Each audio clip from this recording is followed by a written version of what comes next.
ഞാൻ അറിയാതെ കരയാൻ തുടങ്ങി. കർത്താവ്, ഞാൻ എത്ര നാളായിട്ട് ഇങ്ങനെ സ്ട്രഗിൾ ചെയ്യുന്നു. ഞാൻ ഈ പറഞ്ഞ പോലെ എത്ര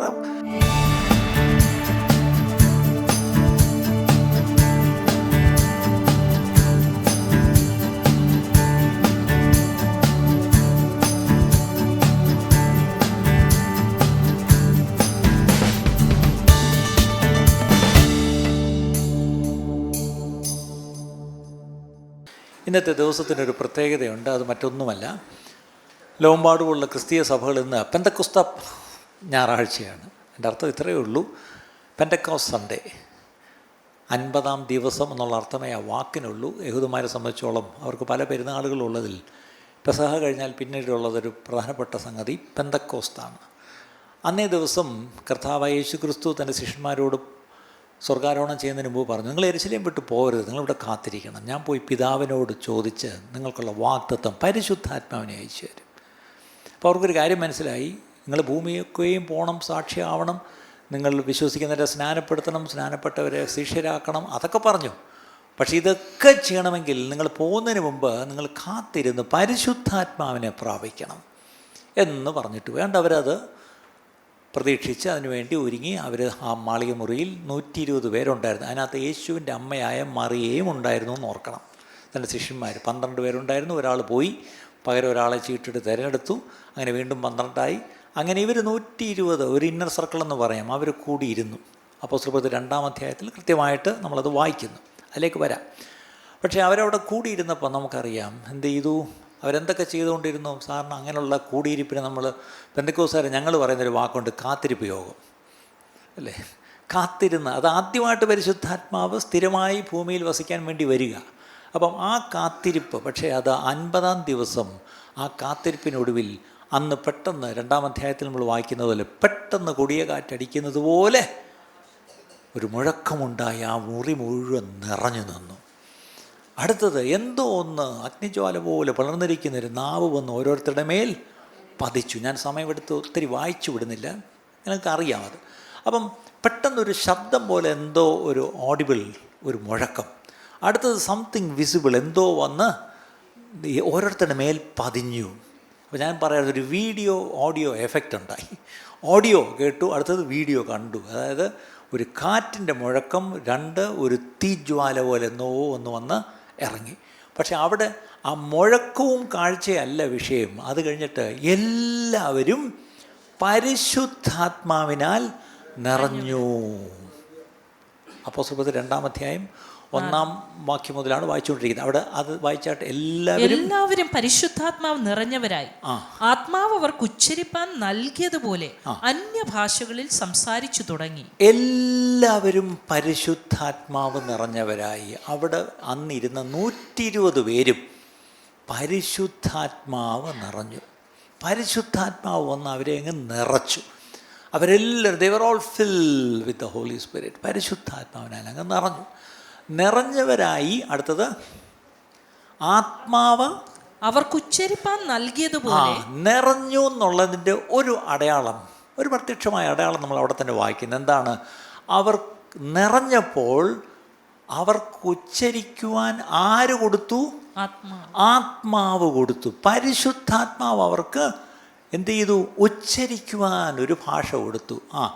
നൽകിയതുപോലെ അന്യഭാഷകളിൽ, അതായത് അവർ പഠിച്ച ഭാഷയല്ല, അവർ പഠിക്കാത്ത ഭാഷയിൽ അവർ സംസാരിച്ച് തുടങ്ങി. ഇതൊരു വലിയൊരു ഡിബേറ്റാണെന്ന് അല്ലേ. ക്രിസ്തീയ സഭയെ മൊത്തത്തിലെടുത്തൊന്ന് പഠിച്ചാൽ 2 തരത്തിൽ, 2 തട്ടിൽ നിൽക്കുക. ഒന്ന്, കത്തോലിക്കരും പ്രൊട്ടസ്റ്റന്റുകാരൊന്നുമല്ല. ശരിക്കും പറഞ്ഞാൽ ഇതാണ് പരിശുദ്ധാത്മാവിനെ പ്രാപിച്ചിട്ട് അതിൻ്റെ ലക്ഷണമായി ഈ പറഞ്ഞ പോലെ അന്യഭാഷയിൽ ദൈവത്തെ സ്തുതിക്കുന്നവരും ഒക്കെ ആണോ, അതാണ് ഒരു കൂട്ടർ. അത് പെന്തക്കോസ്തുകാരും കരിസ്മാറ്റിക്കാരും കൂടെ ഒരു സൈഡിലോട്ടങ്ങ് വെച്ചു. ബാക്കി എല്ലാവരും ഇപ്പുറത്ത്. എന്നിട്ട് 2 പേരും അപ്പുറവും ഇപ്പുറവും നിന്നിങ്ങനെ വെല്ലുവിളിച്ചുകൊണ്ടിരിക്കുക. ഇനി ആ വെല്ലുവിളിയൊക്കെ അങ്ങ് നിർത്താം. അന്ത്യകാലത്ത് സകല ജഡത്തിന്മേലും ആത്മാവിനെ പകരുമെന്ന് യോവേലിലൂടെ പറഞ്ഞത് അന്ന് ആ പെന്തക്കോസ്ത് നാളിൽ തുടങ്ങിയെങ്കിൽ അന്ത്യകാലത്തിൻ്റെ അന്ത്യം നാഴികയിൽ, അന്ത്യ നിമിഷങ്ങളിലാണ് ഇപ്പം നമ്മളായിരിക്കുന്നത്. അങ്ങനെയെങ്കിൽ എത്ര അധികം തൻ്റെ ആത്മാവിനെ പകരുവാൻ എൻ്റെ കർത്താവിന് മനസ്സുണ്ട് പ്രിയപ്പെട്ടവരെ. അവിടെ ഇന്ന് രാവിലെ കാലം ഇന്ന് ദൈവസന്നിധി വന്നിരിക്കുന്ന നിങ്ങളെല്ലാവരോടും ഒരു പാസ്റ്റർ എന്ന നിലയ്ക്ക് എനിക്ക് പറയാനുള്ളത് ഇത്രയേ ഉള്ളൂ. ചിലർ ചോദിക്കാറുണ്ട്, ബ്രദറെ ഈ ചർച്ച എന്ത് ചർച്ച? ഇപ്പോൾ ഒരു വലിയ പ്രശ്നം ഈ കുട്ടികൾക്ക് പ്രത്യേകിച്ച് അഡ്മിഷനൊക്കെ എടുക്കുമ്പോൾ, പ്രത്യേകിച്ച് 12th കഴിഞ്ഞ് ഈ നിങ്ങൾ പല യൂണിവേഴ്സിറ്റിയിൽ അപ്ലൈ ചെയ്യുമ്പം നിങ്ങൾക്കെല്ലാം ലെറ്റർ വേണം ചർച്ച ചെയ്യുന്നത്. ഒത്തിരി പിള്ളേർക്ക് എല്ലാ വർഷവും ലെറ്റർ കൊടുക്കും. ഇപ്രാവശ്യവും ലെറ്റർ ഒത്തിരി കൊടുത്തിട്ടുണ്ട്. അത് കാരുണ്യയിലോട്ട് ലെറ്റർ വേണം, മറ്റേ IITക്ക് വേണം, ഈ പറഞ്ഞ പോലെ വെളിയിലുള്ള യൂണിവേഴ്സിറ്റീസ് വേണം, ഇഷ്ടം പോലെ ലെറ്റേഴ്സ് പോകുന്നുണ്ട്. അപ്പോൾ ഇവിടെ സർക്കാർ അപ്ലൈ ചെയ്യുമ്പോൾ ചെറിയൊരു പ്രശ്നമുണ്ട്. അവർ ചോദിക്കുന്നത് ഇതെന്തൊരു ചർച്ച? അതാണ് വലിയ പ്രശ്നം. കാരണം ഒത്തിരി പേര് ഇത് പെന്തക്കോസ്ത് ചർച്ച അല്ല എന്ന് പറഞ്ഞുകൊണ്ടാണ് ഇവിടെ വരുന്നത്. അതിനവർ പറയുന്ന കാരണം മാലയും വളയൊക്കെ ഇട്ടുള്ളവരുണ്ടല്ലോ. അപ്പം പെന്തക്കോസ്ത് എന്ന് പറഞ്ഞാൽ എന്താ? മാലയും വളയും ഇല്ലാത്തതെല്ലാം പെന്തക്കോസ്ത്. അപ്പം പണ്ട് ഈ ചർച്ചിനെ പണ്ട് കളിയാക്കി പെന്തക്കോസ്തുകാർ വിളിക്കുമായിരുന്നു ഗോൾഡൻ പെന്തക്കോസ്ത്. പക്ഷേ എൻ്റെ ശരീരത്തിൽ ഗോൾഡൊന്നും ഇല്ല കേട്ടോ, ഇല്ലാഞ്ഞിട്ടാണ്. എൻ്റെ ഭാര്യയുടെ ശരീരത്തും ഇല്ല അല്ലേ. അപ്പോൾ ശരിക്കും പറഞ്ഞാൽ ഈ ഗോൾഡ് ഉള്ളതോ ഇല്ലാത്തതോ അല്ല ഇവിടെ പ്രശ്നം. പെന്തക്കോസ്തിനെ പെന്തക്കോസ്ത് ആക്കുന്നത് പെന്തക്കോസ്ത് അനുഭവമാണ്. പക്ഷെ അൺഫോർച്ചുനേറ്റ്ലി അന്ന് അനുഭവമുള്ള സഭയെ പെന്തക്കോസ്തുകാരെന്ന് വിളിച്ചു. പിന്നീട് കുറച്ചങ്ങോട്ട് പോയപ്പം പെന്തക്കോസ്തുകാർക്ക് ഒരു യൂണിഫോം അങ്ങ് താനേ വന്നു. ഇപ്പം നമുക്കറിയാം സെൻറ്റ് തോമസ് സ്കൂളിലെ യൂണിഫോം നമുക്കറിയാം, സർവോദയയിലെ അറിയാം, നവോദയയിലെ അറിയാം, സെൻറ്റ് മേരീസിലെ അറിയാം, എല്ലായിടത്തും യൂണിഫോം നമുക്കറിയാം. അപ്പോൾ എന്തിനാ ഈ പിള്ളേരെല്ലാം കൂടെ റോഡിൽ കൂടെ ഇറങ്ങുമ്പം ഏത് സ്കൂളിലെ പിള്ളേരെ ഏതാണെന്നുള്ള ആ വേഷം കൊണ്ടറിയാം. അതുപോലെ ഒരു സമയത്ത് പെന്തക്കോസ്തുകാരെ അറിയാനൊരു വേഷം, ഒരു യൂണിഫോം ഉണ്ടായിരുന്നു. പക്ഷേ ഇപ്പോഴത്തെ പ്രശ്നം യൂണിഫോമും ഇല്ല, ഒന്നുമില്ല അല്ലേ.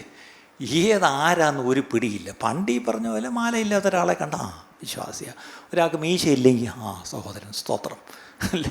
ഒരു പാസ്റ്ററെ കണ്ടാലും ഈ പറഞ്ഞ പോലെ അറിയാമായിരുന്നു എന്തുമായിരുന്നു. ഇപ്പോൾ ഒന്നിനെയും കണ്ടാൽ തിരിച്ചറിയത്തുമില്ല, ആണേതാ പെണ്ണേതാ പെന്തക്കോസ്തുകാരനേതാ അല്ലാത്ത ഏതാ ഒന്ന്, എല്ലാം കൂടെ മൊത്തത്തിൽ ഒരു ആവിയൽ പരുവായി ശരിക്കും പറഞ്ഞാൽ. പോട്ടെ, അതല്ല വിഷയം. അപ്പോൾ യൂണിഫോം അല്ല ഒരാളെ പെന്തക്കോസ്തുകാരനാക്കുന്നത്, അനുഭവമാണ് പെന്തക്കോസ്താക്കുന്നത്. എത്ര പേര് അതിനോട് രാമയും പറയും? Yes, it's the experience of Pentecost makes me a Pentecostal believer, not the uniform that I wear. ഒരു സമയത്ത് അന്ന് ആ യൂണിഫോം ആവശ്യമായിരുന്നു പ്രിയപ്പെട്ടവർ. പക്ഷേ എന്നും ആ യൂണിഫോം പറ്റത്തില്ല നമ്മളെക്കൊണ്ട്. എന്നും മീശ എടുത്തുകൊണ്ട് നടന്നിട്ടും എന്നും മാല ഒരുക്കൊണ്ട് നടന്നിട്ടും എന്നും സ്വോത്രം പറഞ്ഞാൽ അതല്ല വിഷയം. എൻ്റെ ജീവിതത്തിലൂടെ പെന്തക്കോസ്ത് അനുഭവം പ്രാപിച്ച വ്യക്തിയാണെങ്കിൽ ആ ജീവിതത്തിലൂടെ ഞാനൊരു സാക്ഷിയാണ്. കാര്യം കർത്താവ് പറഞ്ഞത് തന്നെ എന്താണ്? കർത്താവ് യേശു പറഞ്ഞത്, നിങ്ങൾ എന്ത് ചെയ്യണം? കാത്തിരിക്കുമ്പോൾ പരിശുദ്ധാത്മാവ് നിങ്ങളുടെ മേൽ വരും, അപ്പോൾ നിങ്ങൾക്ക് ശക്തി ലഭിക്കും. എന്നിട്ട് നിങ്ങൾ എന്തു ചെയ്യും?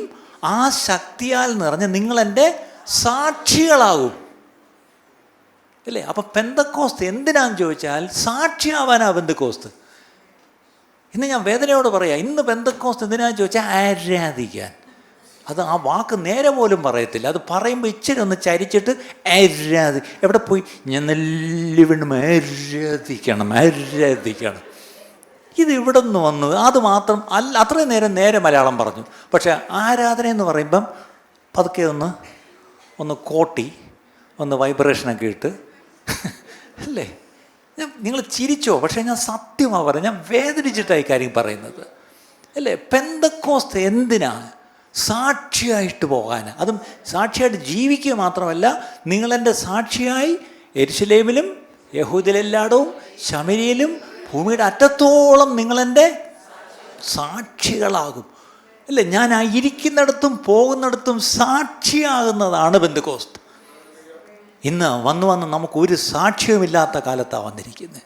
ഇന്ന് സോഷ്യൽ മീഡിയ നോക്കിയാൽ മുഴുവൻ ട്രോളുകളും ആർക്കെതിരെയാണ്? വല്ല സന്യാസ സമൂഹത്തിനെതിരെയല്ല. ഇന്ന് എല്ലാ ട്രോളും ഈ പറഞ്ഞ പോലെ ഈ വിശ്വാസികൾക്കെതിരെ അല്ലെങ്കിൽ വിശ്വാസ സമൂഹത്തിനെതിരെ. കാര്യം അതുപോലെ അപഹസിക്കപ്പെടുന്ന ഒരു കാലത്താണ് ഞാനും നിങ്ങളും ജീവിക്കുന്നത്. ഇവിടെയാണ് നമുക്കൊരു വെല്ലുവിളി നമ്മുടെ മുമ്പിലുള്ളത്. എഴുന്നേറ്റ് സത്യസാക്ഷികളാകണം. ഇനി അവിടെ സാക്ഷികൾ, വിറ്റ്നസസ് എന്ന് നമ്മൾ ഇംഗ്ലീഷ് വായിക്കുന്നു. അവിടെ ശരിക്കും മാർട്ടൂറിയ എന്നുള്ള വാക്ക്, ആ വാക്കിൻ്റെ അർത്ഥം, ബൈ ദ വേ ഞാൻ ഗ്രീക്കും ഹീബ്രുവും പഠിച്ചിട്ടില്ല, എങ്കിലും അവിടെ നിന്ന് ഇവിടെ നിന്നൊക്കെ പഠിച്ച് 1-2 വാക്കൊക്കെ പറയുന്നത്. ആ വാക്കിൻ്റെ അർത്ഥം മാർട്ടയർ എന്നുള്ള വാക്ക് അതിൽ നിന്ന് വന്നത്. എന്താണ് ആ വാക്കിൻ്റെ അർത്ഥം? രക്തസാക്ഷി. അപ്പം ശരിക്കും തർജ്ജമ എങ്ങനെയാണ്? നിങ്ങൾ ശക്തി ലഭിച്ചിട്ട് എൻ്റെ രക്തസാക്ഷികളാകും എന്നാണ്. രക്തസാക്ഷികളാകും ഭൂമിയുടെ ചരിത്രം നമ്മളിപ്പോൾ 2000 കൊല്ലത്തെ എടുത്താൽ, ലോക ചരിത്രം എടുത്താൽ, ക്രിസ്തീയ ചരിത്രം എടുത്താൽ എത്രയോ പേര് രക്തസാക്ഷികളായി കഴിഞ്ഞു ഇതിനോടകം, അല്ലേ? ഇന്ന് നമ്മളൊന്നും രക്തസാക്ഷികളാവുമെന്ന് എനിക്കറിയത്തില്ല. പക്ഷേ രക്തസാക്ഷികളാകേണ്ടി വന്നാൽ പോലും അതിനും ഈ ശക്തി എൻ്റെ മേലുണ്ടെങ്കിൽ ഞാൻ സ്തെഫാനോസിനെ പോലെ എന്ത് ചെയ്ത്, പിതാവേ യേശുവേ അവർക്കിത് നിർത്തരുതേ എന്ന് പറഞ്ഞൊരു ദൈവദൂതനെ പോലെ മുഖം പ്രകാശിച്ചുകൊണ്ട്, അല്ലേ, താൻ അങ്ങ് എടുക്കപ്പെട്ടു. കർത്താവ് യേശു ക്രിസ്തു അവിടെ എഴുന്നേറ്റ് നിന്നു എന്ന് വായിക്കുന്നു. അതിൻ്റെ അർത്ഥം ആ രക്തസാക്ഷി അങ്ങോട്ട് വരുമ്പോഴത്തേക്ക് എഴുന്നേറ്റ് നിന്ന് സ്വീകരിച്ചു. ആ എഴുന്നേറ്റ് നിന്ന് സ്വീകരിക്കാനുള്ള കാരണം ആ രക്തസാക്ഷി എന്ത് ചെയ്തു, പരിശുദ്ധാത്മാവിൻ്റെ ശക്തി പ്രാപിച്ചിട്ട് ആ കല്ലുകൾ, കൂർത്ത കല്ലുകൾ വന്നപ്പം എന്ത് ചെയ്തു, അവിടെ മുട്ടുകുത്തി പ്രാർത്ഥിച്ചു, അവരോട് ക്ഷമിച്ചിട്ട് അങ്ങ് പോയി. ഇതാണ് ശരിക്കുള്ള പെന്തക്കോസ്ത്. ഇനി പറഞ്ഞേ, ഈ പെന്തക്കോസ്തല്ലേ നമുക്കും ആവശ്യം? ഇങ്ങനൊരു ശക്തിയല്ലേ നമുക്കും വേണ്ടിയത്? കിടന്ന് കുറേ ബഹളം വയ്ക്കാനുള്ള പെന്തക്കോസ്താണോ നമുക്ക് വേണ്ടിയത്? അല്ല. ബഹളമൊക്കെ എൻ്റെ കൂട്ടത്തിലുണ്ട്, പക്ഷേ അതല്ല പെന്തക്കോസ്ത്. പെന്തക്കോസ്ത് എന്ന് പറഞ്ഞാൽ സാക്ഷ്യ ജീവിതവും, ഞാൻ പോയി സാക്ഷിയായി പോയി യേശുവിനെ സാക്ഷിക്കുക, അതെൻ്റെ ദൗത്യവും കൂടെയാണ്, അല്ലേ? That's my ministry. അതാണ് ദൈവം എന്നെ ഏൽപ്പിച്ച ശുശ്രൂഷ. എന്താണ്? പോയി സാക്ഷിയാകുക. അത് ജീവിച്ചു വേണം ആദ്യം ഞാൻ സാക്ഷിയാകേണ്ടത്. 2, എൻ്റെ വായി തുറന്ന് ഞാൻ എന്ത് ചെയ്യണം?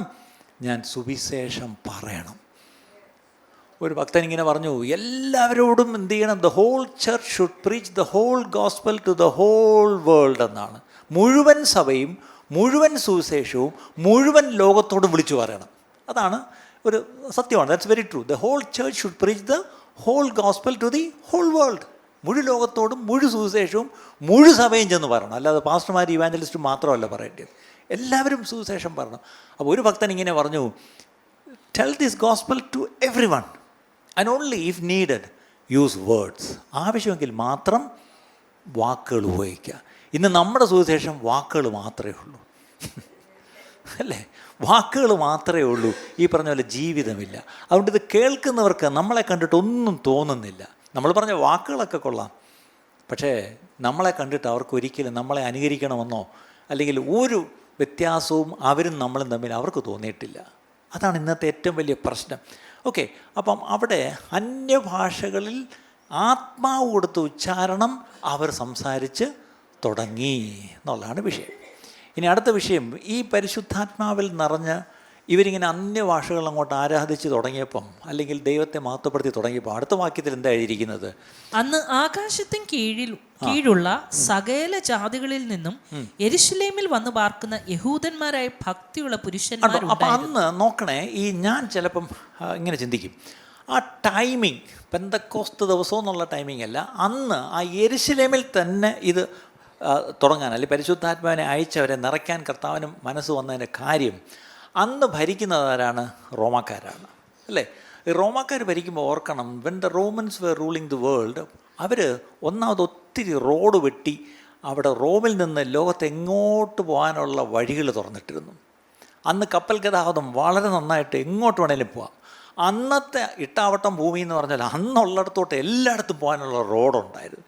യെരുശലേമിൽ നിന്ന് ഈ പറഞ്ഞ പോലെ ഒരു രഥം എത്യോപ്യയിലോട്ട് പൊയ്ക്കൊണ്ടിരുന്നു ഡെസേർട്ടിൽ കൂടെ. അതിൻ്റെ അർത്ഥം അതുവരെ റൂട്ടുണ്ടായിരുന്നു.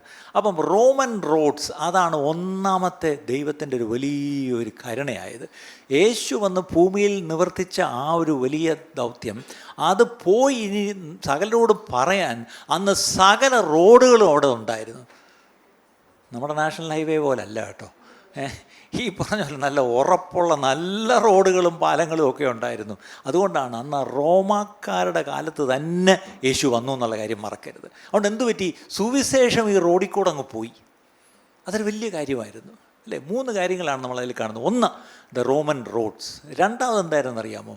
The invention of the printing press. എന്താണ്? ഈ അച്ചടി കണ്ടുപിടിച്ചു.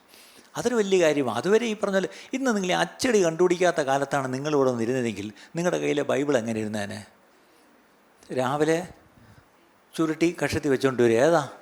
അപ്പോൾ എല്ലാവരും കൂടെ ഫുൾ ബൈബിൾ കൊണ്ടുവരാൻ പറ്റുമോ? പറ്റത്തില്ല. ഒരാൾ മർക്കോസിന് സുവിശേഷം, വേറൊരാൾ ലൂക്കോസിന്, വേറൊരാൾ സങ്കീർത്തനം ഇച്ചിരി വലുതാണ്, 150 ഉണ്ട്. അപ്പോൾ ഒരാളെ കൊണ്ട് പറ്റത്തില്ല, അല്ലേ? ചുരുക്കി പറഞ്ഞ പെട്ടിയോട്ടയും പിക്കപ്പൊക്കെ പിടിച്ച് വേണം വരാൻ. എന്താ ഇത്? വചനം, ചുരുൾ, ഇതെല്ലാം കൂടെ, അല്ലേ? തോൽ ചുരുളുകൾ ചുരുട്ടിക്കൊണ്ട് വരുന്ന രംഗം ആലോചിച്ച് നോക്കിയേ. ഇന്ന് നിങ്ങൾ ഈ പറഞ്ഞ പോലെ ബൈബിൾ എടുത്ത് മറ്റേ ജീൻസിൻ്റെ പോക്കറ്റ് ഇവിടെയാണ്, ചന്തിയുടെ ബാക്കിലാണ് വെച്ചുകൊണ്ട് വരുന്നത്. ആരാണ്ട് പറഞ്ഞ് വചനം വാളാന്ന്. അപ്പം ചോദിച്ചു ഇതെന്തുവാ? പേനാക്കത്തി. വാള് വേണ്ടടുത്ത് വാള് തന്നെ വേണം, പേനാക്കത്തി കൊണ്ട് പറ്റത്തില്ല അല്ലേ? ഇന്ന് ശരിക്കും പറഞ്ഞാൽ ബൈബിളൊക്കെ ഇത്രയേ ഉള്ളൂ അല്ലേ? നമ്മുടെ ഫോണിനകത്തും ബൈബിളായി. ഓക്കെ, ഇതെല്ലാം കൊണ്ടാണ് നമ്മൾ വരുന്നത്. പക്ഷേ അന്ന് ഈ പ്രിൻറ്റിങ് പ്രസ് കണ്ടുപിടിച്ചോടെ വചനം അച്ചടിച്ച് വന്നു. അതുകൊണ്ട് എന്ത് പറ്റി?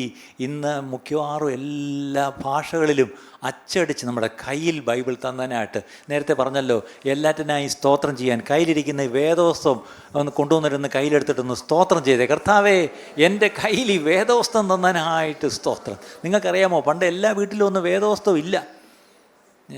നിങ്ങളുടെയൊക്കെ പഴയ ചരിത്രം ഒന്ന് പുറകോട്ട് നോക്കണം. എല്ലാവരുടെയും വീട്ടിൽ വേദോസ്തം ഉണ്ടായിരുന്നു. എൻ്റെ വല്യപ്പച്ചൻ്റെ വീട്ടിൽ ഒരു വേദോസ്തം ഉണ്ടായിരുന്നു. ആ ദേശത്ത് ക്രിസ്തീയ ഭവനങ്ങളിൽ ഒരു പ്രത്യേക പ്രാർത്ഥന നടക്കുമ്പം വീട്ടിൽ വന്ന് ഈ വേദോസ്തം എടുത്തുകൊണ്ട് പോകും. പോയിട്ട് വലിയ കാര്യമായിട്ട് കൊണ്ട് അവർ ഉപയോഗിച്ച് തിരിച്ചതുപോലെ കൊണ്ട് കൊടുക്കും. ആലോചിച്ച് നോക്കിയാൽ ഒരു വീട്ടിൽ ഒരു വേദോസ്തയേ ഉള്ളൂ, അത് മറ്റേ വീട്ടുകാർ വന്ന് ഈ പറഞ്ഞ കടം മേടിച്ചുകൊണ്ട് പോകുന്ന രംഗം ആലോചിച്ച് നോക്കി. ഇന്ന് എത്ര വേദപുസ്തകം തിരിച്ചു പോകുമ്പോൾ വേദോസ്തം കൊണ്ടുപോകണമെന്ന് പറഞ്ഞ കാര്യമുണ്ട്. കാര്യം ഓരോ ആഴ്ചയും കുറേ വേദോസ്തോടെ ലോസ്റ്റ് ആൻഡ് ഫൗണ്ട്. ഇന്ന് വരെ ഒരു ഫോൺ ഇവിടെ കളഞ്ഞു കിട്ടിയിട്ടില്ല.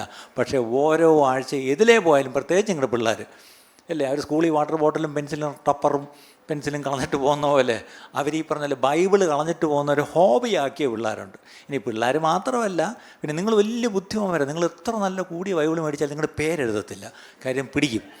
അതുകൊണ്ട് ഇവിടെ കളഞ്ഞു കിട്ടുന്ന നല്ല ബൈബിളുകൾ സത്യം പറഞ്ഞാൽ നമുക്ക് സങ്കടം വരും. കോസ്റ്റ്ലി ബൈബിൾസ്, പക്ഷെ ഒന്നിനകത്തും പേരില്ല. ഇതെന്താണെന്ന് എനിക്കറിയത്തില്ല. ദയവ് ചെയ്ത് ബൈബിള് മേടിക്കുന്നവർ ഒരു പേരും കൂടെ എഴുതി വെച്ചോ. കാര്യം ഇത് അഥവാ കളഞ്ഞിട്ട് പോയാൽ ഞങ്ങൾക്ക് വിളിച്ച് നിങ്ങൾക്ക് തരാമല്ലോ. നാണക്കേട് ഓർത്തിട്ടായിരിക്കും ബൈബിൾ അങ്ങ് പൊയ്ക്കോട്ടെ, കുഴപ്പമില്ല, എന്നാലും പേരെഴുതി വെക്കത്തില്ല അല്ലേ? അപ്പം printing press, the invention of printing press, അതൊരു വലിയൊരു അനുഗ്രഹമായിരുന്നു. ഇനി മൂന്നാമതൊരു വലിയ കാര്യം കൂടെ നമ്മൾ ശ്രദ്ധിക്കാതെ പോകുന്നുണ്ട്. എന്താണെന്നറിയാമോ? ഇൻഫർമേഷൻ സൂപ്പർ ഹൈവേ എന്ന് പറയും ഇന്നത്തെ കാലം. അതായത് ഇന്ന് ഈ IT കാലത്താണ്, ടെക്നോളജി ഏറ്റവും വളർന്നിരിക്കുന്നൊരു കാലത്താണ്. ഇന്ന് ഇതുപോലൊരു സൂപ്പർ ഹൈവേ തുറന്നിട്ടിരിക്കുക. പക്ഷേ അൺഫോർച്ചുനേറ്റ്ലി ഞാൻ കഴിഞ്ഞ ആഴ്ച പറയാമെന്ന് പറഞ്ഞ കാര്യം, ഞാൻ ഈ 2 ആഴ്ച മുമ്പ് ബാങ്കോക്കിലൊരു കോൺഫറൻസിൽ പോയി ഇതുമായിട്ട് ബന്ധപ്പെട്ട. അന്ന് അവിടെ കേട്ട ചില കാര്യങ്ങൾ ഞങ്ങൾ അന്തം വിട്ടു. ശരിയാണ്, വളരെ കറക്റ്റാണ്. ഏറ്റവും കൂടുതൽ ഈ പറഞ്ഞ സ്മാർട്ട് ഫോൺ യൂസേഴ്സ് എവിടെയാണെന്നറിയാം? ചൈനയിലാണ്. രണ്ടാമത്തെ രാജ്യം ഏതാണെന്നറിയാം? ഇന്ത്യയാണ്. അത് കഴിഞ്ഞിട്ട് മൂന്നാമതാണ് USA. അതിൻ്റെ അർത്ഥം ഇത്രയും സ്മാർട്ട് ഫോൺസ് മാത്രം. ഇനി ഫോൺസും അല്ലാത്ത ഇഷ്ടം പോലെ ഉണ്ട്. 140 കോടി ഇവിടെ ജനങ്ങളുണ്ടെങ്കിൽ ഏകദേശം ഫോൺസും അത്രയൊക്കെ തന്നെ ഏകദേശം ഇപ്പോൾ ഉണ്ട്. അതിൻ്റെ അർത്ഥം എല്ലാവരുടെ കയ്യിലും ഒരു സാധനമുണ്ട്. എല്ലാവരും സ്മാർട്ട് ഫോൺ ആയിരിക്കണമെന്നില്ല. പക്ഷേ ഒരു കാര്യം ഓർക്കണം, ഈ ഒരു ഡിവൈസ് ഒരുവൻ്റെ കയ്യിലുണ്ടെങ്കിൽ ആ ഡിവൈസിൻ്റെ പിന്നിലൊരു വ്യക്തി ഉണ്ടെന്ന് ഓർക്കണം. ശരിയല്ലേ? ഒരുത്തൻ്റെ കയ്യിലൊരു ഫോണുണ്ടെങ്കിൽ ആ ഫോൺ ഉപയോഗിക്കുന്ന ഒരു വ്യക്തിയുണ്ട്. അതിൻ്റെ അർത്ഥം നമുക്ക് ആ വ്യക്തിയെ ബന്ധപ്പെടാൻ ഏറ്റവും എളുപ്പമാണ് ആ ഡിവൈസിലോട്ട് ബന്ധപ്പെടാമല്ലോ അല്ലേ? പണ്ടൊരാളെ ബന്ധപ്പെടണമെങ്കിൽ ഫോൺ വഴി കിട്ടുമോ എന്നാണ് ചോദിക്കുന്നത്. ഇപ്പം എന്നാണ്ട് എല്ലാവരെയും ഫോൺ വഴി കിട്ടും. എല്ലാവരുടെയും ഈ പറഞ്ഞ പോലെ ഈ ഡിവൈസ് വഴി കിട്ടും അല്ലേ? അവർ ഫുൾ ടൈം ഇരുന്നോട്ട് ഇതെല്ലാം നോക്കിക്കൊണ്ടിരിക്കുകയില്ലേ നിരന്തരം. അവർ ഫേസ്ബുക്ക് നോക്കുന്നു, യൂട്യൂബ് നോക്കുന്നു, ഇൻസ്റ്റാ നോക്കുന്നു, അത് നോക്കുന്നു, ഇത് നോക്കുന്നു. ഇതിനിടയിൽ കൂടെ നിങ്ങൾക്ക് ഇത്രയും ഒരു ആക്സസ് ദൈവം തന്നിട്ട് എന്നിട്ട് പോലും നമ്മൾ അങ്ങോട്ടും ഇങ്ങോട്ടും ഈ തട്ടിവിടുന്ന എന്തുവാ ആലോചിച്ച് നോക്കിയേ. നിങ്ങളൊരു ഫോണിൽ കൂടെ ഇന്ന് വരെ ഞാനൊരു സുവിശേഷം പറഞ്ഞു, അല്ലെങ്കിൽ ഞാൻ എൻ്റെ സ്നേഹിതനോട് ഇത് എൻ്റെ ഒരു സാക്ഷ്യം ഞാൻ അങ്ങോട്ട് പറഞ്ഞു, അല്ലെങ്കിൽ റെക്കോർഡ് ചെയ്ത് അങ്ങോട്ട് അയച്ചു. നിങ്ങൾ ചുമ്മാ പോയിട്ട് ഈ ക്ലാപ്പ് അയക്കുന്നതല്ലാതെ നിങ്ങൾ എന്തേലും ഈ ശക്തി ലഭിച്ചിട്ട് നിങ്ങൾ സാക്ഷിയാകുന്നുണ്ടോ? അതിന് ഈ പറഞ്ഞ പോലെ അതിനും കൂടിയാണ് ഈ ടെക്നോളജി സൂപ്പർ ഹൈവേ തുറന്നിട്ടിരിക്കുന്നത്. എത്ര പേർക്കത് മനസ്സിലായി? എത്ര പേർക്കത് മനസ്സിലായി? അങ്ങനെയെങ്കിൽ ഇനിയെങ്കിലും ഓർത്തോ, ഇതെല്ലാം ഇത്രയും ടെക്നോളജിയൊക്കെ ദൈവം നമുക്ക് തന്നെങ്കിൽ ഇതെന്തിനെന്ന് ചോദിച്ചാൽ ഇതിലൂടെ ഈ രാജ്യത്തിൻ്റെ സുവിശേഷം സകലരും ഒരു വട്ടമെങ്കിലും ഒന്ന് കേൾക്കണം, സകലിലേക്ക് ഒന്ന് ചെല്ലണം.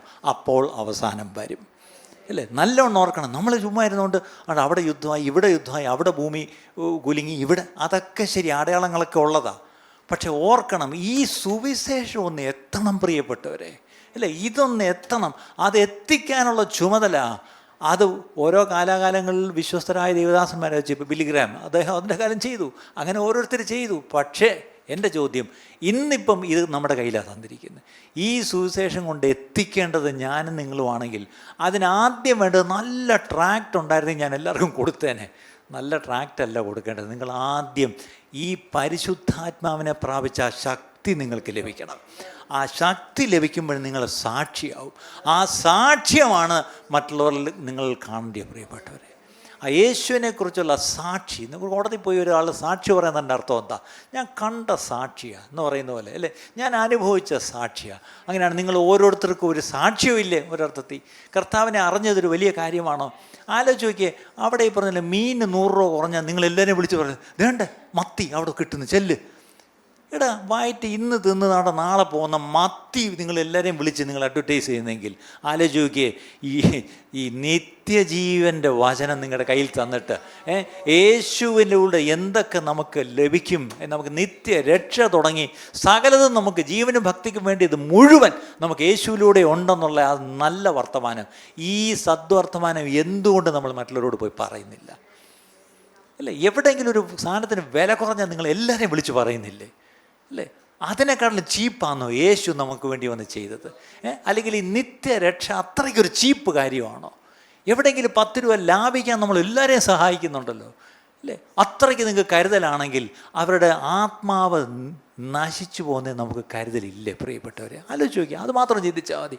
നമ്മൾ ഈ ഭൂമിയിൽ ഇത്രയും സ്നേഹിക്കുന്നവർ ഇവർ നാളെ നമ്മുടെ കൂടെ നിത്യതയിൽ ഇല്ലെങ്കിൽ ഉള്ള രംഗം ആലോചിച്ച് നോക്ക് അല്ലേ. നമ്മൾ നിത്യതയിൽ കർത്താവിനോട് പോവും, അവർ ഈ പറഞ്ഞ നാശത്തിലേക്ക് പോയാൽ എത്ര സങ്കടമുള്ള കാര്യമാണ്. അതിൻ്റെ അർത്ഥം നിങ്ങൾ ഈ ഭൂമിയിൽ ജീവിച്ചിരിക്കുമ്പം അവരോട് നിങ്ങൾക്ക് ശരിക്കും സ്നേഹമുണ്ടെങ്കിൽ നിങ്ങൾ അവരോട് യേശുവിനെ പറ്റി പറയും, നിങ്ങൾ അവർക്ക് വേണ്ടി പ്രാർത്ഥിക്കും, നിങ്ങളുടെ നല്ല പ്രവൃത്തികൾ അവരുടെ മുമ്പിൽ കാണും, നിങ്ങൾ ഈ പറഞ്ഞ പോലെ അവരെ സ്നേഹിക്കും.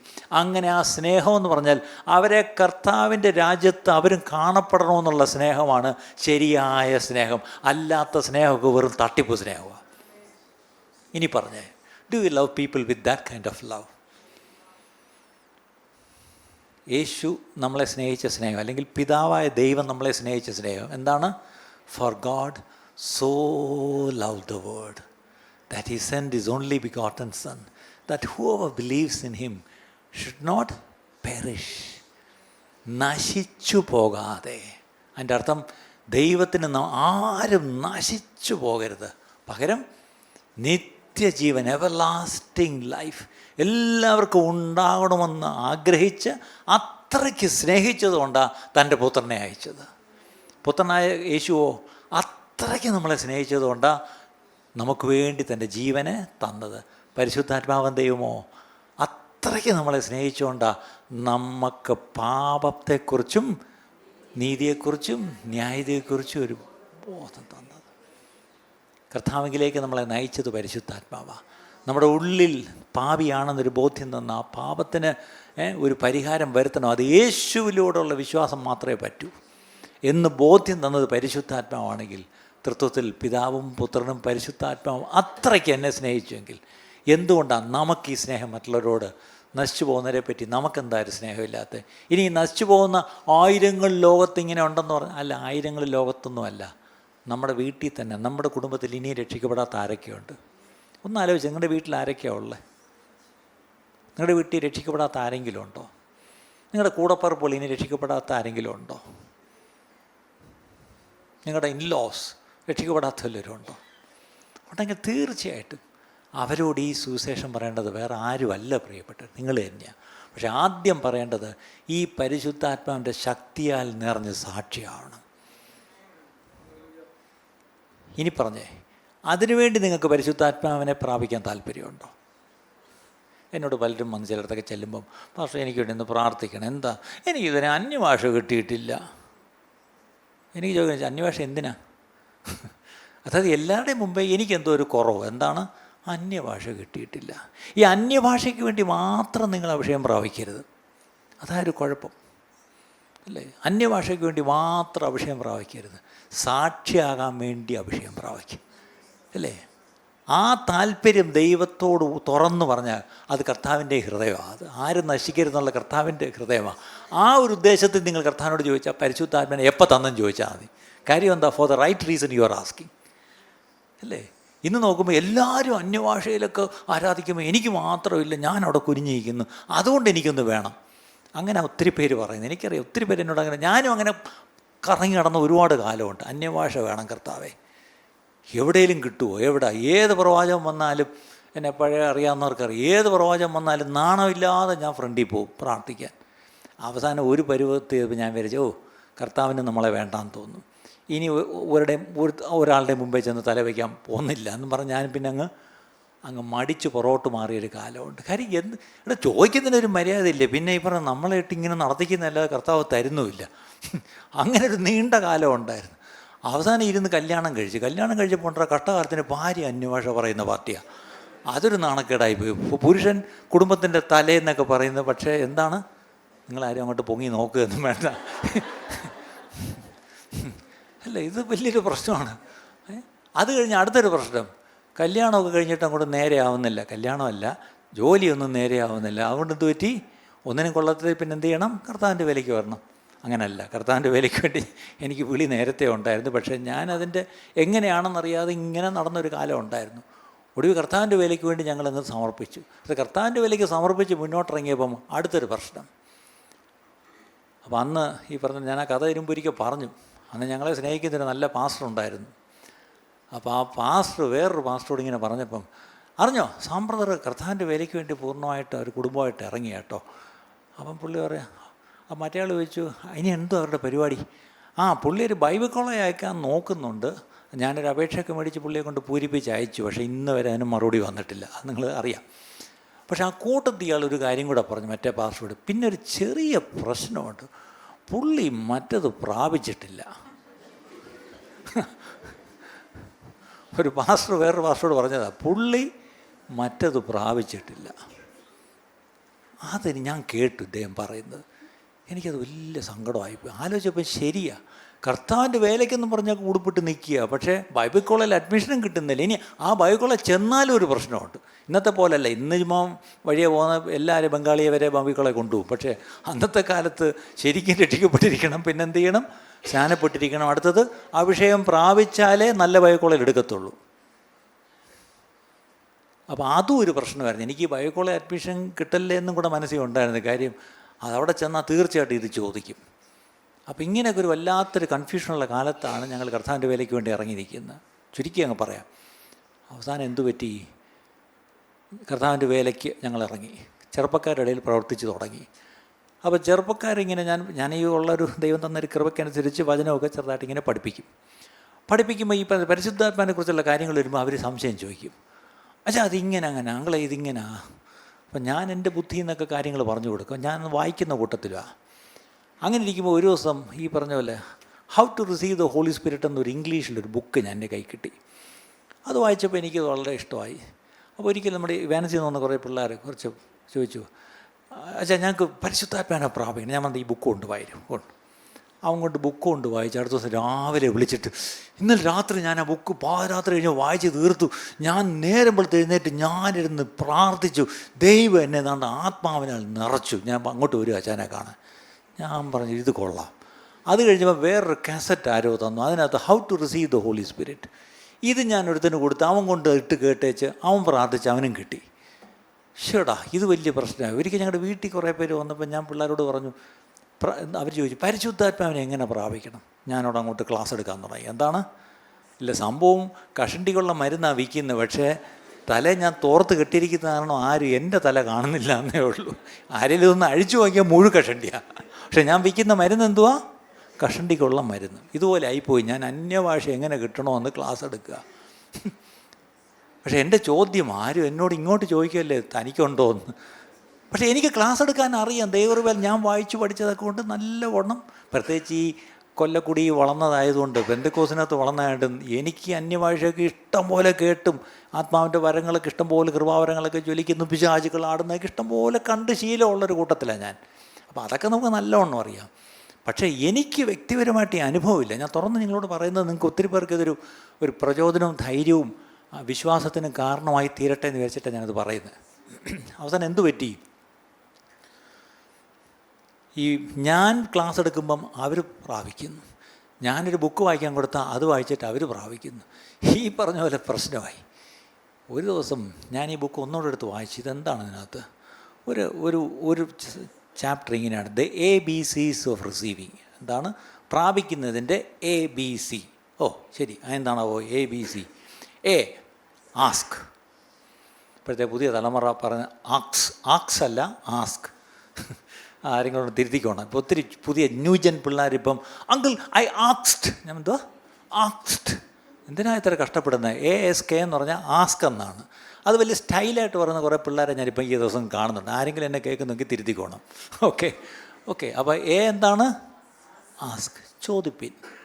ചോദിച്ചാൽ പരിശുദ്ധാത്മാവിനെ എത്രയധികം പിതാവ് തരും, അല്ലേ? So ask, simple. Number 2, believe. എന്താണ്? ചോദിക്കുന്നത് ലഭിച്ചു എന്ന് വിശ്വസിക്കണം. അവിടെയാണ് നമ്മുടെ ഒരു ചെറിയ പ്രശ്നം. നമ്മുടെ യുക്തി അതെങ്ങനെയാ? ലഭിക്കുമ്പോഴല്ലേ ലഭിച്ചു എന്ന് പറയുന്നത്, ലഭിക്കാതെ എങ്ങനെ ലഭിച്ചു എന്ന് പറയുന്നത്? അത് കള്ളമല്ലേ? അങ്ങനെയാണോ പറയേണ്ടത്? അല്ല. വിശ്വാസത്തിൻ്റെ ഡെഫിനിഷൻ എന്താ?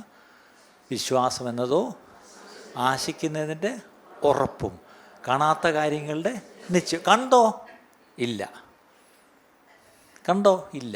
പക്ഷേ നല്ല ഉറപ്പുണ്ട്, നല്ല നിശ്ചയമുണ്ട്, അല്ലേ? അതിനെയാണ് വിശ്വാസം നമ്മൾ വിളിക്കുന്നത്. അങ്ങനെയെങ്കിൽ ലഭിച്ചു എന്ന് വിശ്വസിക്കണം, ബിലീവ്. അടുത്തത് C. എന്താണത്? കൺഫസ്. വായെടുത്ത് കൺഫസ് ചെയ്യണം, വായെടുത്ത് സംസാരിക്കണം. അവിടെയാണ് അടുത്ത പ്രശ്നം. ചോദിക്കാൻ പ്രശ്നമില്ല, പക്ഷേ അടുത്തത് ശരി വിശ്വസിച്ചേക്കാം ലഭിച്ചു എന്ന്. പക്ഷേ 3, വായെടുത്ത് എന്തോ പറയും. അതല്ലേ പ്രശ്നം. ഈ വലിയ അന്യഭാഷ ഇല്ല നീന്തൽ പോസ്റ്റലായിട്ട് പഠിക്കാമെന്ന് പറഞ്ഞ പോലെ അന്യഭാഷ ഓൺലൈനിൽ കൂടെ ആരെങ്കിലും പഠിപ്പിച്ചിരുന്നെങ്കിൽ കൊള്ളായിരുന്നു. ഇപ്പം അങ്ങനെ പഠിപ്പിക്കുന്നവരെ കൊണ്ടെന്ന് കേട്ടു, പക്ഷേ അന്നത്തെ കാലത്ത് ഇല്ലായിരുന്നു കേട്ടോ. അപ്പോൾ ഈ വായെടുത്ത് എന്ത് പറയണം, അല്ലേ? അപ്പോൾ ഈ വായെടുത്ത് എന്ത് പറയണമെന്ന് വെച്ചാൽ ആദ്യം ഒന്ന് പഠിപ്പിച്ച് തന്നാൽ കൊള്ളാം. പക്ഷെ അങ്ങനെ പോയി പഠിക്കാൻ നമുക്ക് ഇഷ്ടമില്ല, കാരണം അത് ശരിയല്ലല്ലോ, അത് ശരിയല്ല എന്നറിയാം. അവിടെയാണ് നമ്മൾ ആ വാക്യത്തിൽ ആത്മാവ് അവർക്ക് ഉച്ചാരണം കൊടുത്തു. As the spirit gave them utterance എന്നാണ് ഇംഗ്ലീഷിൽ. So who gives the utterance? The spirit. സംശയമൊന്നും വേണ്ട.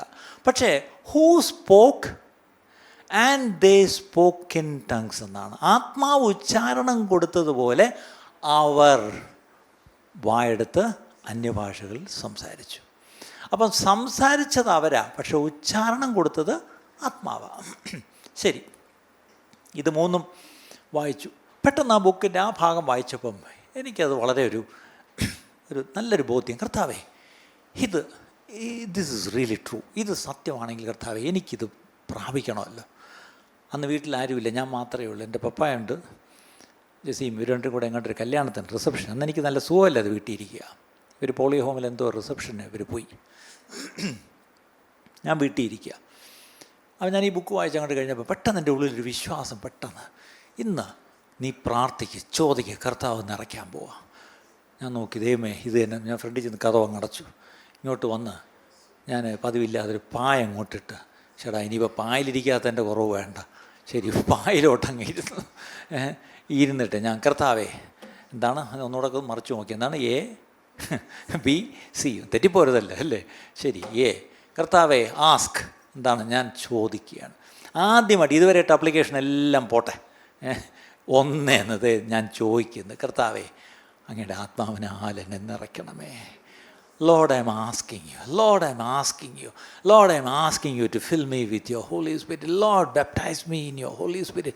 അങ്ങയുടെ ആത്മാവിനാൽ എന്നെ കർത്താവേ, ആത്മസ്നാനത്താൽ കർത്താവേ എന്നെ അവിടെ നിന്ന് കർത്താവ് നീ എന്നെ എന്ന് കർത്താവേ എന്ന് അങ്ങോട്ട് ഞാനങ്ങ് ചോദിക്കാൻ തുടങ്ങി. ആ ചോദ്യം കുറേ കഴിയുമ്പോൾ അങ്ങ് കരച്ചിലായ പോലെ തോന്നി. കണ്ണീരോടുകൂടിയാണ് ഞാൻ ചോദിക്കാൻ തുടങ്ങി. കാരണം ആരും ഇല്ലല്ലോ. ഈ യോഗത്തിലൊക്കെ ചെന്നിരുന്നു കരഞ്ഞോട്ടൊക്കെ പ്രാർത്ഥിക്കാൻ നമുക്കൊരു ചമ്മല, എല്ലാവരും ശ്രദ്ധിക്കും. ഇതാകുമ്പോൾ ആരും ഇല്ലല്ലോ, വീട് ഫ്രണ്ട് പൂട്ടി എന്നുള്ള ഉറപ്പാക്കിയിട്ടാണ് വന്നിരിക്കുന്നത്. 2, ബിലീവ്. എന്താണ്? വിശ്വസിക്കണം. കർത്താവേ നീ എന്നെ നിറച്ചു എന്ന് വിശ്വസിക്കുന്നു. ശരി, വിശ്വസിക്കാൻ കുഴപ്പമില്ല, വിശ്വസിച്ചു. അടുത്തതാണ് പിന്നെയും പ്രശ്നം. എന്താണ്? കൺഫസ്. വായെടുത്ത് സംസാരിക്കണം. അവിടെയാണ് പ്രശ്നം. എന്തോ സംസാരിക്കും. അപ്പം എൻ്റെ മനസ്സ് പറയുന്നുണ്ട് എന്തെങ്കിലും അങ്ങ് സംസാരിച്ചാലോ അത് ശരിയാവുമോ? അത് ഞാനല്ലേ പിന്നെ സംസാരിക്കുന്നത്.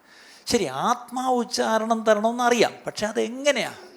അപ്പം ഞാനവിടെ ഇരുന്നുകൊണ്ട് ഈ പറഞ്ഞ പോലെ ഇല്ല, പത്രോസ് പടകിലിരുന്നുകൊണ്ട് വെള്ളത്തിൽ കൂടെ നടന്നു വരുന്ന യേശു ബാ. പത്രോസ് അങ്ങോട്ട് ചോദിച്ചു, വരട്ടെ ബാ എന്ന് പറഞ്ഞപ്പം പത്രോസ് അങ്ങോട്ട് മറ്റേ വിളുമ്പി വന്ന് കാലെടുത്ത് ഇങ്ങനെ വെള്ളത്തിലോട്ടിട്ട് ഇങ്ങനെ നനച്ചിട്ട് വരും വാ വരും വാ. അപ്പം ഞാനും ഇങ്ങനെ ഇരുന്നുകൊണ്ട് സംസാരിക്കും. എൻ്റെ പൊന്നു കുഞ്ഞെ സംസാരിക്കും, സത്യമായിട്ട് സംസാരിക്കും. ഒന്ന് സംസാരിക്കടേ. ഇങ്ങനെ വെള്ളത്തിലോട്ട് ഇറങ്ങണോ വേണ്ടയോ ഞാൻ ആ വള്ളത്തിൻ്റെ വിളുമ്പിലിരുന്ന് എപ്പോഴാണ് എനിക്കൊരു കാര്യം മനസ്സിലായത്. ഇവിടെയാണ് ശരിക്കും ഞാൻ പൂർണ്ണമായിട്ട് ദൈവത്തിൽ ആശ്രയിച്ച് അവൻ എന്നെ നിറച്ചു എന്ന് വിശ്വസിച്ചാൽ എടുത്തങ്ങ് ചാടിയേ പറ്റൂ വെള്ളത്തിൽ. ആ വിശ്വാസത്താൽ എടുക്കുന്ന പടിയാണ് വായ് തുറന്നങ്ങ് സംസാരിക്കുന്നത്. പക്ഷെ ആ സംസാരിക്കുന്നത് എന്തെങ്കിലും അല്ല സംസാരിക്കുന്നത്. അപ്പോഴെനിക്ക് ഉച്ചാരണം തരുന്ന ആത്മാവിൻ്റെ ഉള്ളിൽ എനിക്ക് ഉച്ചാരണം തരുന്നു എന്ന് വിശ്വസിച്ചുകൊണ്ട് ആ പറയുന്ന വാക്ക് എന്ത് ഭോഷത്തനുമായാലും, even it's a syllable, I will by faith, I will boldly, I will start speaking. ഇവിടെയാണൊരു പ്രശ്നം. അപ്പോഴും നിങ്ങളുടെ മനസ്സിൽ ഓട്ടം ചോദ്യം വരും, but still it's you speaking, who said it's the holy spirit? അപ്പോഴും സംശയം വരും. ഇപ്പോഴും നീയല്ലേ ഈ പറയുന്നത്, ഇപ്പോഴും പരിശുദ്ധാത്മാവാണെന്ന് എന്താ തെളിവ്? ഇനി നീ തെളിവ് അന്വേഷിച്ചുകൊണ്ടിരിക്കുക ഇരുന്നോ അല്ലേ? ഞാനും ഈ ലോജിക്ക് വെച്ച് ഇങ്ങനെ തർക്കിച്ചുകൊണ്ടായിരുന്നു. പക്ഷെ അന്ന് കർത്താവ് എനിക്കിത് മനസ്സിലാവുന്നില്ല. അപ്പോഴാണ് പറഞ്ഞത് കൺഫസ്, ഈ പറഞ്ഞ പോലെ കർത്താവിൽ ആശ്രയിച്ച്. പിന്നെ വേറൊരു പ്രശ്നം, ഞാനങ്ങനെ എന്തെങ്കിലും എങ്ങ് പറഞ്ഞാൽ, അല്ലെങ്കിൽ ഞാൻ ഈ ആത്മാവിനെ പ്രാപിക്കാൻ വേണ്ടി എഴുതിയിട്ട് ഞാൻ എന്തെങ്കിലും കയറിപ്പോയി എൻ്റെ ജഡത്തിൽ പറഞ്ഞാൽ അത് പിന്നെ പിശാച് വെല്ലും. അത് വേറൊരു പ്രശ്നം. ഇനി ശരിയായ അന്യഭാഷയാണോ ഞാൻ പറയുന്നത്? ഈ ഒരു കാര്യം കൂടെ ഞാൻ കൂട്ടത്തിൽ പറഞ്ഞേക്കാം. എൻ്റെ പപ്പ പറഞ്ഞൊരു കഥയാണ്. പണ്ടൊരാൾ അഭിഷേകം പ്രാപിക്കാനിരുന്നപ്പം അദ്ദേഹത്തിന് ഒരു കണ്ടീഷനുണ്ട്, എനിക്ക് തരുവാണെങ്കിൽ കർത്താവെ നല്ല ഭാഷ തരണം. കാര്യം അദ്ദേഹം വേറെ ഏതോ പാസ്റ്റർമാരുടെ അന്യഭാഷ എല്ലാവരും കളിയാക്കുന്നത് കണ്ടിട്ടുണ്ട്. അപ്പോൾ അങ്ങനത്തെ ഭാഷ തരരുത്, എനിക്ക് നല്ല ഡീസൻറ്റ് ഭാഷ തരണമെന്ന് പറഞ്ഞുകൊണ്ട് പ്രാർത്ഥിച്ചുകൊണ്ട് ഇരുന്ന് പോലും അവസാനം ഇയാൾക്ക് കിട്ടി. പക്ഷേ പ്രശ്നം എന്താണെന്നറിയാമോ? ഇയാൾക്ക് കിട്ടിയ ഭാഷ തൂറ തൂറ തൂറ തൂറ തൂറ തൂറ. എപ്പോഴും ഒരു പ്രാർത്ഥനയ്ക്ക് വന്നിരുന്നാലും ഇങ്ങേരുടെ തൂറ തൂറ മാത്രമേ കേൾക്കാവുള്ളൂ. ആദ്യമായിട്ട് കേൾക്കുന്നവരെല്ലാം തിരിഞ്ഞ് ഇയാളെന്തോ ഈ പറയുന്നത്. പക്ഷേ ഈ അന്യഭാഷ പറയുന്ന ഈ ദൈവദാസൻ വളരെ പ്രശസ്തനായ ആ സഭയിലൊരു ദൈവദാസനായിരുന്നു. പക്ഷെ ഒറ്റ പ്രശ്നമേ ഉള്ളൂ, പുള്ളിയുടെ അന്യഭാഷയുടെ തുടക്കം എന്താണ്?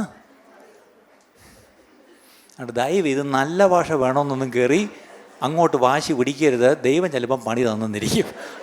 കർത്താവേ, നീ എന്തെൻ്റെ നാവിൽ തന്നാലും, നിൻ്റെ ആത്മാവിനോട് എന്തുച്ചരിക്കാൻ തന്നാലും, ഞാൻ കർത്താവേ ഒരു കൊച്ചു കുഞ്ഞിനെ പോലെ കർത്താവേ, ഞാൻ അങ്ങയെക്കുറിച്ച് ഞാനൊരു പോഷനായിക്കോട്ടെ കർത്താവേ.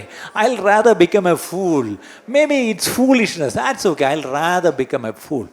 അത് പോഷനായിട്ട് എല്ലാവരും എന്നെ വിളിക്കട്ടെ, എല്ലാവരും എന്നെ കളിയാക്കട്ടെ, എല്ലാവരും എന്നെ വട്ടനെന്ന് വിളിക്കട്ടെ. പക്ഷേ സാരമില്ല, ഞാൻ എൻ്റെ കർത്താവിന് വേണ്ടി കർത്താവേ, ഞാൻ എൻ്റെ വായ, എൻ്റെ അധരത്തെ, എൻ്റെ വോക്കൽ കോഡിനെ, എൻ്റെ ഫാക്കൽറ്റിയെ മുഴുവൻ ഞാനിത് അങ്ങേക്ക് ഏൽപ്പിക്കുന്നു പറഞ്ഞാൽ സമർപ്പിച്ച്. അപ്പം അങ്ങനെ ഞാനും എൻ്റെ ബുദ്ധിയിലും എൻ്റെ മനസ്സിലും എൻ്റെ സംശയവും എൻ്റെ ഇതെല്ലാം കുറേയൊക്കെ സ്ട്രഗിൾ ചെയ്തു. പക്ഷേ എവിടെയോ വെച്ച് അപ്പോഴത്തേക്കും സമയം പോകുന്നു, ഇവർ വരാൻ നേരമായി. എനിക്ക് ദൈവമേ ഏതാണ്ട് കുറേ നേരമായി, പക്ഷെ ഒന്നും സംഭവിക്കുന്നില്ല കർത്താവേ. പെട്ടെന്ന് ഞാൻ ഒന്നുകൂടെ ആപ്ലിക്കേഷൻ ഓക്കെ ഒന്നുകൂടെ ഇട്ടു, ഒന്നുകൂടെ ക്യാൻസൽ ചെയ്തിട്ട് പുതിയ വിൻഡോ ഓപ്പൺ ചെയ്ത് ഒന്നുകൂടെ ഫില്ല് ചെയ്ത് വരാമെന്ന് പറഞ്ഞ പോലെ അടുത്തത് B. പക്ഷേ എവിടെ ഒന്ന് സ്റ്റക്കാവുന്നത്? C വരുമ്പോൾ അടുത്ത കണ്ടിന്യൂ ബട്ടൺ അമക്കാൻ പറ്റുന്നില്ല. കാര്യം അവിടെ എവിടെയോ ഒന്ന് വീണ്ടും സ്റ്റക്കാണ്.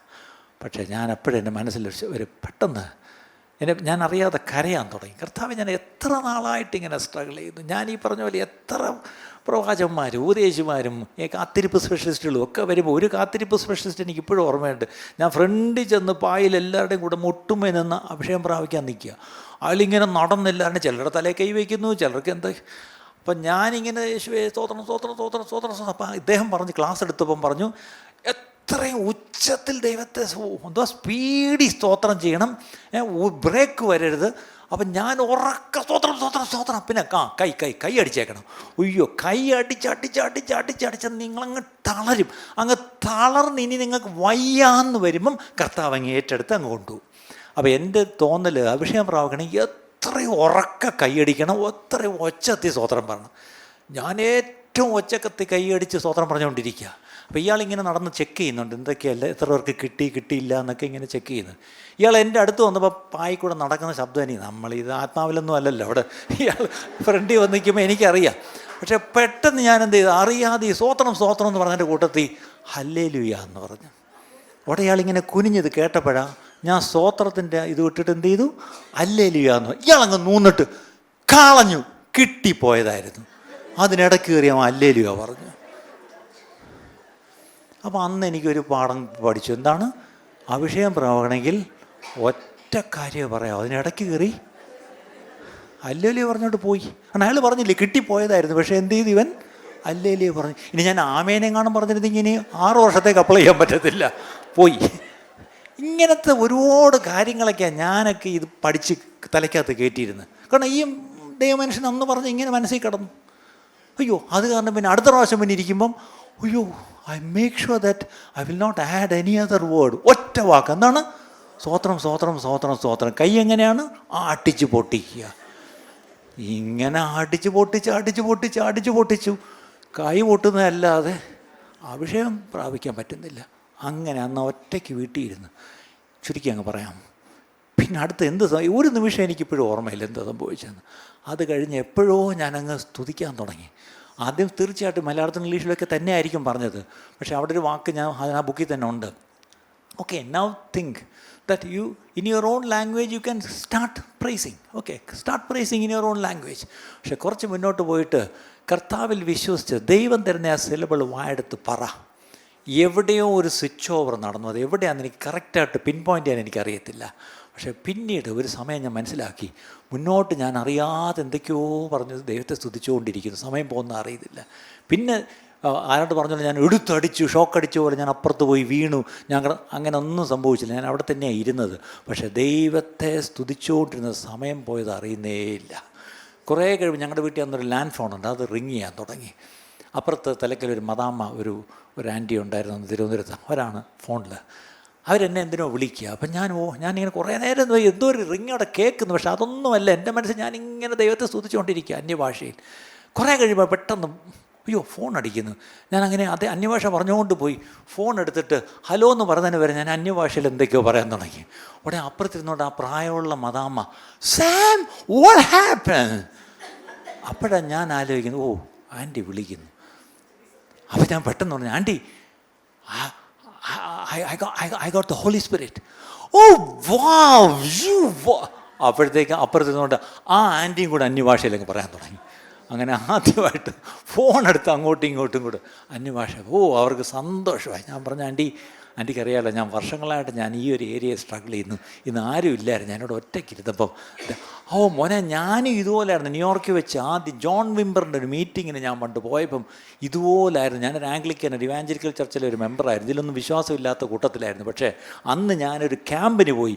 അവിടെ ജോൺ വിംബർ നടത്തിയൊരു മീറ്റിങ്ങിന് ഇതുപോലെ എനിക്കും അഭിഷേകം കിട്ടി. ഞാനും ഇതുപോലെ പരിസരം മറന്ന് ഞാൻ ഒത്തിരിയേറെ ഞാൻ അന്യഭാഷയിൽ ദൈവത്തെ സ്തുതിച്ച് സാമേ, നിനക്കും അവന് ആ അനുഭവം തന്നല്ലോ, സ്തോത്രം എന്ന് പറഞ്ഞ് സന്തോഷമായിട്ട് ഫോൺ വെച്ചു.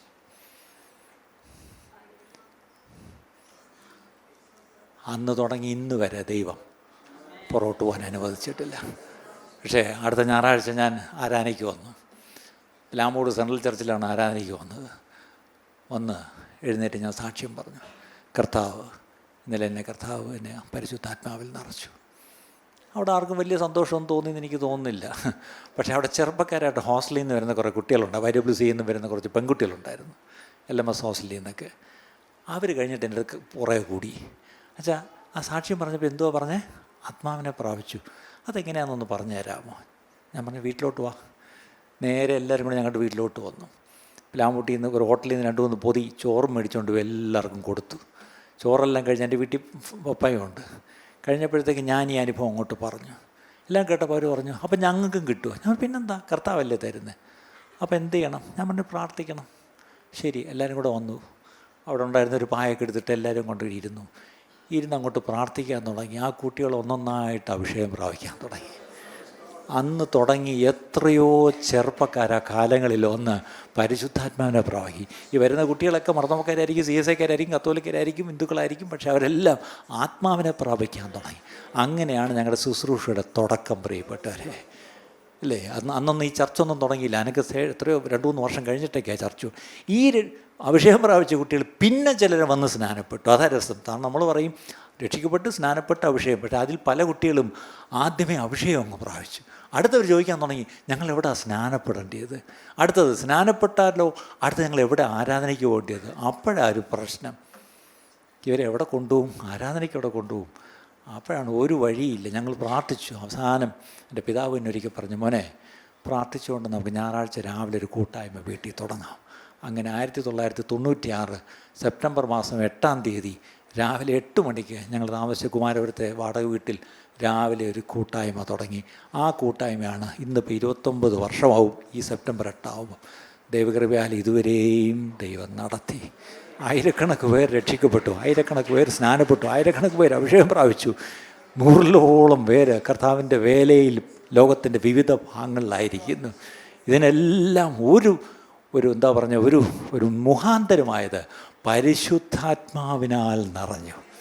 ബാക്കിയെല്ലാം അവിടെ നിൽക്കട്ടെ. Unless and until you receive the holy Spirit you cannot be a witness. കർത്താവിൻ്റെ സാക്ഷിയാവണമെങ്കിൽ പരിശുദ്ധാത്മാവിനെ പ്രാപിക്കണം. പരിശുദ്ധാത്മാവിനെ പ്രാപിക്കുമ്പോൾ എന്ത് സംഭവിക്കുന്നു? ശക്തി ലഭിക്കുന്നു. എന്തിനാണ് ശക്തി? സാക്ഷിയായി പോകാൻ. എൻ്റെ വാക്കുകളും സാക്ഷ്യവും ഞാനവിടെ നിർത്തുന്നു. ഇന്ന് തന്നെ ഈ സാക്ഷ്യവും ഈ വചനവും കേട്ടവരിൽ എത്ര പേര് പറയും, ദൈവാത്മാവിനാൽ നടത്തുന്നവരെല്ലാം ദൈവമക്കളാവുന്നു? അങ്ങനെയെങ്കിൽ നമ്മൾ ദൈവമക്കളാണോ? അങ്ങനെയെങ്കിൽ ദൈവാത്മാവിനാൽ നടത്തപ്പെടണം. പക്ഷെ ദൈവാത്മാവിനാൽ നടത്തപ്പെടണേ ആദ്യം ദൈവാത്മാവിനെ പ്രാപിക്കണം. ആ ദൈവാത്മാവിനാൽ നിറയണം. ആ ആത്മസ്നാനം നമ്മൾ വെള്ളത്തിൽ മുങ്ങി സ്നാനപ്പെട്ടവരായിരിക്കും നിങ്ങൾ നല്ലൊരു പങ്ക്, എനിക്കറിയാം. പക്ഷേ വെള്ളത്തിൽ മുങ്ങി സ്നാനപ്പെടുന്നത് 1. 2 ആത്മാവിലൊരു സ്നാനമുണ്ട്. അത് വേറൊന്നുമല്ല. അത് ഒരു പാസ്റ്റർക്കും തരാൻ പറ്റത്തില്ല. അത് കർത്താവ് യേശു ക്രിസ്തു പറഞ്ഞു. യെസ്, യോഹന്നാൻ സ്നാപകൻ പറഞ്ഞു, ഞാൻ വെള്ളത്തിൽ നിങ്ങളെ സ്നാനം കഴിപ്പിക്കും, എൻ്റെ പിന്നാലെ ഒരുവൻ വരുന്നു, അവൻ ആത്മാവിൽ സ്നാനം കഴിപ്പിക്കും. അങ്ങനെയെങ്കിൽ ആത്മസ്നാനം പ്രാപിക്കാത്തവരെല്ലാവരും ദയവായി ഞാൻ നിങ്ങളെ 2 കൈയും കൂപ്പി പറയുക, ഇത് പെന്തക്കോസ്തുകാരുടെ കുത്തകയൊന്നുമല്ല. ആഗ്രഹിക്കുന്നവർക്ക് കർത്താവ് കൊടുക്കും, ആഗ്രഹിക്കുന്നവർക്ക് കൊടുക്കും, വിശ്വസിക്കുന്നവർക്ക് കൊടുക്കും. ഹല്ലേലൂയ. അങ്ങനെയാൽ കർത്താവിൻ്റെ നല്ല ഹിതമാണ് നിങ്ങൾക്ക് ആത്മാവിനെ തരണമെന്നുള്ളത്. ഒരു കൊച്ചു കുഞ്ഞ് അപ്പനോട് ഈ പറഞ്ഞ പോലെ ചോദിച്ചാൽ വേറെ എന്തെങ്കിലും കൊടുക്കുമോ എന്ന് നമ്മൾ പറഞ്ഞില്ലേ? അങ്ങനെയെങ്കിൽ പിതാവ് എത്രയധികം പരിശുദ്ധാത്മാവിനെ കൊടുക്കുമെന്നാണ് പറഞ്ഞത്. അങ്ങനെയെങ്കിൽ ഇന്ന് നിങ്ങൾ ദൈവമക്കളാണെങ്കിൽ പരിശുദ്ധാത്മാവ് മക്കൾക്കുള്ള അപ്പമാണ് പ്രിയപ്പെട്ടവരെ. അത് നിങ്ങൾക്ക് അവൻ തരും. എത്ര പേരൊന്ന് പ്രാർത്ഥിക്കും? എത്ര പേര് പ്രാർത്ഥിക്കും? പെന്തക്കോസ്ത് പാരമ്പര്യം ഉണ്ടായിട്ട് ഒരു കാര്യമില്ല. പാസ്റ്റർ മക്കളാണെന്ന് പറഞ്ഞിട്ടും കാര്യമൊന്നും. ഞാനും പെന്തക്കോസ്തി വളർന്നതാണ്, ഞാനും പാസ്റ്ററിൻ്റെ മകനായിരുന്നു. പക്ഷേ ഞാൻ എത്രയോ വർഷം അഭിഷേകം പ്രാപിക്കാതെ ഞാൻ നടന്നു പ്രിയപ്പെട്ടവരെ. അങ്ങനെയെങ്കിൽ ഇന്ന് എന്നെ കേൾക്കുന്ന ആരെങ്കിലും ഇതിനുവേണ്ടി ദാഹിച്ചിരിക്കുന്നുവെങ്കിൽ ഇന്ന് പ്രാർത്ഥിച്ച് കുറ്റബോധത്തോടെ നിങ്ങളെ നോക്കണ്ട. നിങ്ങൾ പുറകോട്ട് പോയതുപോലെ ഇനി പുറകോട്ടുള്ള ഒന്നും ഇനി പോയി നോക്കണ്ട. മുന്നോട്ട് ഇന്ന് മുതൽ ഇതുവരെ ചോദിക്കാത്ത, ഇന്ന് ആദ്യമായിട്ടൊരു ഫ്രഷ് ആപ്ലിക്കേഷൻ ഇടുന്ന പോലെ ഇന്ന് put a fresh application. Ask, ദൈവത്തോട് ചോദിക്കുക. 2 ലഭിച്ചു എന്ന് വിശ്വസിക്കുക. 3 വായെടുത്ത് ആത്മാവ് തരുന്ന ഉച്ചാരണം ഒരു പോഷനെ പോലെ പറഞ്ഞു തുടങ്ങുക.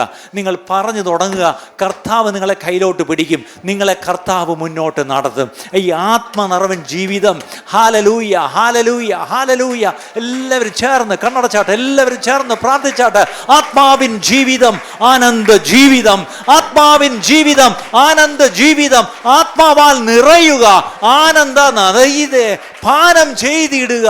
യേശു വേഗം വന്നിടും. ഹല്ലേലൂയ. എല്ലാവരും ചേർന്ന് ദൈവത്തെ സ്തുതിച്ചാട്ട്. പരിശുദ്ധാത്മാവിഷയം പ്രാപിക്കേണ്ടവർ ദയവായി ദൈവത്തോട് ചോദിച്ചാട്ട്. Ask the father. പിതാവിനോട് ചോദിച്ചാട്ട്. ഹല്ലേലൂയ. വായി തുറന്ന് എല്ലാവരും ദൈവത്തെ സ്തുതിക്കുക. ദൈവത്തെ നിങ്ങൾക്ക് അറിയാവുന്ന ഭാഷയിൽ ദൈവത്തെ സ്തുതിച്ചാട്ട്. നിങ്ങൾക്കറിയാവുന്ന മലയാളത്തിലോ ഇംഗ്ലീഷിലോ ഏത് ഭാഷയിലാണെന്ന് പറഞ്ഞാൽ നിങ്ങൾ ദൈവത്തെ സ്തുതിച്ചോ. പക്ഷെ ഒരു കാര്യം, നിങ്ങൾ കർത്താവിനോട് ചോദിച്ചുവെങ്കിൽ, നിങ്ങൾ അവൻ തന്നു എന്ന് വിശ്വസിക്കുന്നുവെങ്കിൽ, ആത്മാവ് തരുന്ന ഉച്ചാരണം വിശ്വാസത്തോടുകൂടി ധൈര്യമായിട്ട് വായി തുറന്ന് അവൻ തരുന്ന പുതിയ ഭാഷകൾ സംസാരിച്ചാട്ട്. കർത്താവ് തരുന്ന പുതിയ ഭാഷ സംസാരിച്ചാട്ട്. ഞാനൊരു പോഷനെ പോലെ ക്രിസ്തുവിന് വേണ്ടി ഞാനൊരു പോഷനാകുവാൻ എനിക്ക് ഒരു മടിയുമില്ല. എനിക്ക് എൻ്റെ കർത്താവ് തരുന്ന വാക്കുകൾ ഇതാ, കർത്താവ് തരുന്ന അന്യഭാഷ ഞാനിതാ വായെടുത്ത് സംസാരിക്കുന്നു എന്ന് പറഞ്ഞ് എല്ലാവരും വായെടുത്ത് സംസാരിച്ചാട്ട്. ആത്മാവിൽ നിറഞ്ഞിട്ടുള്ളവരെല്ലാവരും, ആത്മസ്ഥാനം പ്രാപിച്ചവരെല്ലാവരും എഴുന്നേറ്റ് നിന്ന് ദൈവത്തെ സ്തുതിച്ചാട്ട്. എല്ലാവരും ചേർന്ന് എല്ലാവരും വായി തുറന്ന് ദൈവത്തെ സ്തുതിച്ചാട്ടെ. എഴുന്നേറ്റ് എല്ലാവരും കർത്താവിനെ സ്തുതിച്ചാട്ടെ, കർത്താവിനെ സ്തുതിച്ചാട്ടെ. ഇവിടെ ആരും മുന്നോട്ട് വന്ന് നിങ്ങളുടെ മേൽ തലയിൽ കൈ ഒന്നും വയ്ക്കാൻ പോകുന്നില്ല. നിങ്ങൾ തന്നെ ദൈവത്തോട് പ്രാർത്ഥിച്ചാട്ടെ. ആരും വന്ന് തലയിൽ കൈ വയ്ക്കേണ്ട ആവശ്യമില്ല.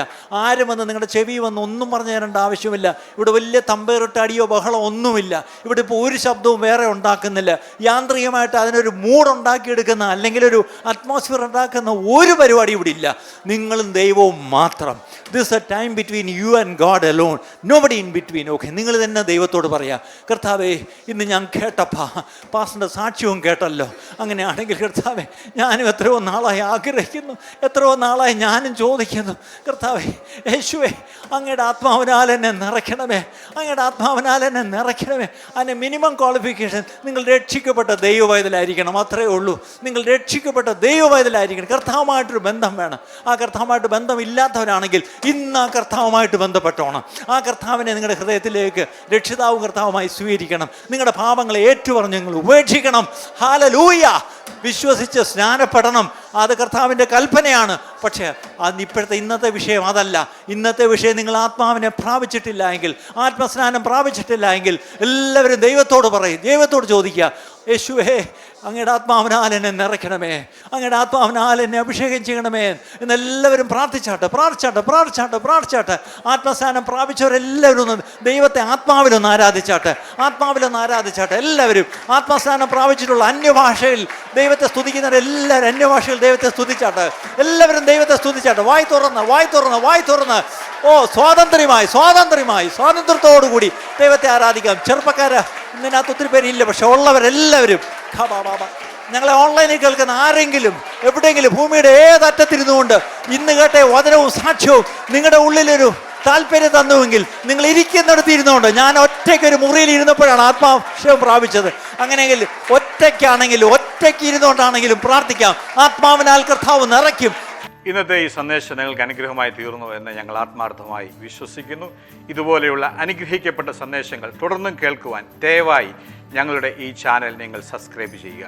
അതിലൂടെ നമ്മുടെ രക്ഷിതാവും കർത്താവും വീണ്ടെടുപ്പുകാരനുമായ യേശു കർത്താവുമായിട്ടുള്ള ദൃഢമായ ബന്ധത്തിൽ വളരുവാൻ അത് കാരണമായി തീരട്ടെ എന്ന് ഞങ്ങൾ പ്രാർത്ഥിക്കുന്നു. മറക്കാതെ ഇപ്പോൾ തന്നെ സബ്സ്ക്രൈബ് ചെയ്യൂ. ദൈവം നിങ്ങളെ അനുഗ്രഹിക്കുമാറാകട്ടെ.